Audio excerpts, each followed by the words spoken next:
जालन्यातल्या गांधीनगर भागामधील नागरिकांनी पाण्याच्या मागणीसाठी जालना नांदेड महामार्गावरील मंढा चौफुली येथे रास्ता रोको आंदोलन केलं।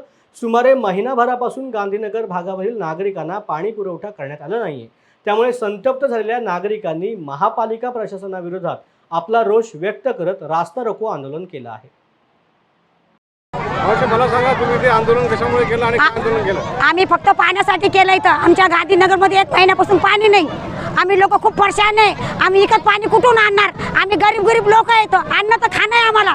का दादा 5-5 रुपयाला 10 रुपयाला अंडे कुठून आणणार आम्ही पाण्यासाठी आमची विनंती आहे, पाणी सोडा आमच्या गांधीनगरला। आमची काही तक्रार नाही, आमची पाण्यासाठी तक्रार आहे। 1 महिना झाला आम्हाला पाणी नाही गांधीनगरला। नगरसेवक काय म्हणतात? नगरसेवक म्हणते आमच्याकडे नाही आहे गांधीनगरचं, कैलासकर गोंडकरचा आमच्याकडे कोणी आहे नाही, कोणी नेता नाही, कोणी नाही आमच्याकडे। आमचं म्हणणं की आमच्या गांधीनगरला पाणी सोडा, आमची खूप मेहरबानी, हात जोडून विनंती आहे सगळ्याला। मग नाव सांगा तुमचं? मीना अंतोनी जोसफ। तर या रास्ता रोको आंदोलनामुळे महापालिकेच्या पाणीपुरवठा विभागाच्या अधिकाऱ्यांनी आंदोलनकर्त्यांची भेट घेतली असून त्यांना उद्या पाणीपुरवठा करण्याचं आश्वासन दिलंय। या आश्वासनानंतर आंदोलकांनी रास्ता रोको आंदोलन मागे घेतलं असून उद्या दुपारपर्यंत या भागाला पाणीपुरवठा न झाल्यास तीव्र स्वरूपाचं आंदोलन केलं जाईल असा इशारा गांधीनगर भागातील नागरिकांनी दिला आहे।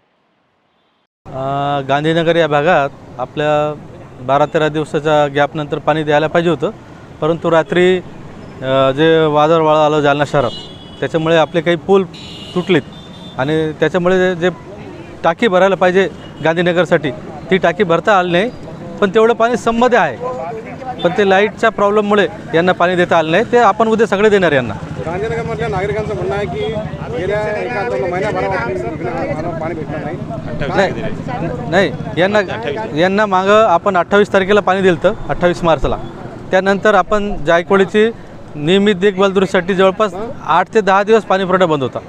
एक तर लाईट कट झाली, त्याच्यानंतर राष्ट्रीय महामार्गात जाणारी पाईपलाईन सटकली होती आणि आपले जे मेंटेनन्सचे काम होते ते करण्यासाठी जवळपास 10 दिवसाचा काळ लोटल्यामुळे हा इथं 15 दिवसाचा गॅप झालेला आहे। पण आम्ही उद्या देतोय पाणी, लोकांना समजून सांगितलेलं आहे। पाणी कधी मिळेल? उद्या सकाळी 8 वाजता लोकांना समजून सांगितलं आणि लोकांनी सहकार्य पण केलं। त्याबद्दल मी जालना महापालिकेच्या वतीने लोकांना धन्यवाद व्यक्त करतो आणि उद्या सकाळी 8 वाजता त्यांना पाणी देईल असं आश्वासन देतो।